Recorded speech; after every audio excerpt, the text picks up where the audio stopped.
Welcome back, everybody. This is Teen Driver Safety Week, and the State Patrol is introducing new simulators where young drivers experience some of the dangers that they could face on the road.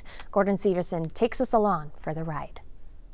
We want you to just drive like you normally would. We all know the dangers of distracted driving. Select a destination. But hearing about the dangers is one thing. It's another to get behind the wheel and experience it firsthand. Heavy weekend. Yeah.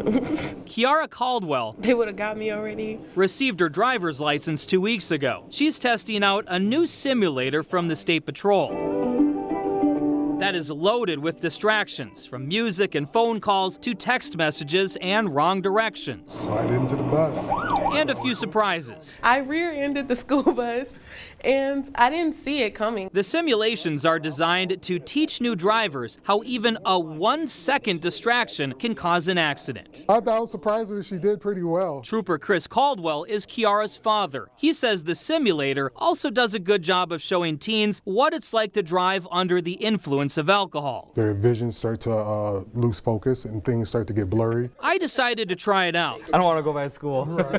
But even though I knew the distractions were coming, I was so busy not hitting anyone, I didn't even see the GPS turn. it still wasn't easy. That one was tough. The State Patrol is hoping these hands-on lessons will save lives. Their latest numbers from 2023 show teenage drivers were responsible for more than 11,000 crashes that year, which caused 4,400 injuries and 49 deaths. A split second can cause a crash. Caldwell says they're hoping to lower those numbers by taking these simulators to high schools across the state. Are you surprised you made it home? Yeah. So new drivers can experience how dangerous distractions can be out on the open road. Yeah, driving while on your phone is not really the way to go. Gordon Severson, KARE 11 News. Oh, that sure is interesting. All right. Well, with baseball's World Series starting this week, we thought it was a good time to revisit a favorite from the land of 10,000 stories. 12 years ago, Boyd Huppert shared the story of a backyard batting cage with quite a legacy. Tonight, we have a fun update for you, but first, the batting cage that's changing lives. On a screens-open summer morning, nature typically provides the wake-up soundtrack. But down Minnetonka's Clear Spring Road, folks awaken to a different beat. You'd be laying in bed and you'd just be like, oh, that's so awesome. If music can be made with a bat and a ball, this backyard batting cage has become a concert hall. Whoa. I've had a lot of crazy ideas. Like I said, this one worked out well. Rick Delorier spotted the old phone poles that hold it all up, discarded during a highway project 18 years ago. I do remember that he dragged them off of Williston Road in his minivan, like in the dark, so that they were free. Cages are normally meant to keep things in, but from that point forward, Crazy spreads really fast. Rick couldn't keep the neighbors out. From across the street came Griffin Powell, not just once, Probably once a day. not just that first summer. For the first 15, 16, 17 years of my life, yeah. In a few weeks, Griffin will be heading to college in Mankato on a baseball scholarship. Yeah. From 2 doors down came little Derek Branson, now Minnetonka High School's reigning baseball MVP. Come fall, he'll trade Rick's cage It worked out really well. for a field at Southwest Minnesota State University. Ready, kid? And from that house, right over there, no farther than a throw to first, came Luke Pedersen, Just need to walk over here. who just finished his high school junior year, named to the state baseball all-tournament team. Can't be a coincidence, can it? It's not all the same genetic pool.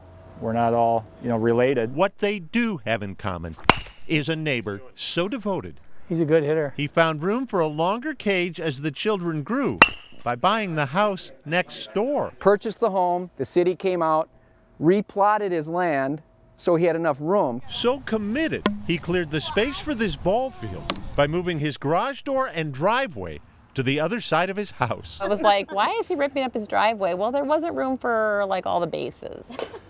So we had to change the driveway. Good for Elliot Powell, the neighbor boy now attending Concordia University on a baseball scholarship. Oh, one more. That was a good one. In my memory, it was this or a swimming pool. Mike Delorier is certainly glad his dad opted against that backyard pool. Rick's son not only played ball for Gustavus University, he set and still holds the state record for hits in a high school career. The boys, it's not inaccurate to say they've literally grown up, in this cage. Boys? I did play with the boys.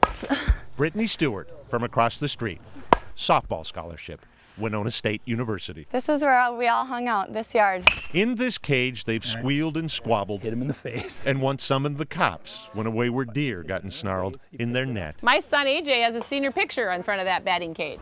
After posing for this picture, AJ Patterson went on to take a few others as an infielder working his way through the minor leagues with the Minnesota Twins. Outside, take it into the net. So it takes no convincing to get 12-year-old John Delorier into his Uncle Rick's cage. Everybody older than me got gray here, and I want to do the same thing. The father of twin slugger Harmon Killebrew once consoled his wife, concerned about the state of their lawn, by saying, "We're not raising grass, we're raising boys."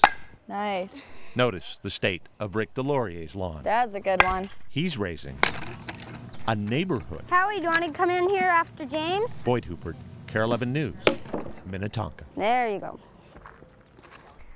Well, a couple of years after that story aired, Rick and Mary Delorier sold their Minnetonka home. But the story of the batting cage didn't end there. Ryan and Charlotte Wheeler bought the house and kept the cage. And all three of their sons got to work. 10 years later, Nicholas plays for Minnetonka Middle School East. Garrett is a senior at Minnetonka and just committed to play college ball for New Mexico State, while Nathan now plays for Southwest Minnesota State University. Meantime, AJ Peterson, the former Twins prospect that you met in the story, moved back to his old neighborhood where his two boys now bat at that cage. And finally, the Deloriers didn't recreate the batting cage at their new house, but they did finally build a pool for their grandchildren. Pretty stinking cute. Stay with us. We got more news and Ben Derry coming up after the break.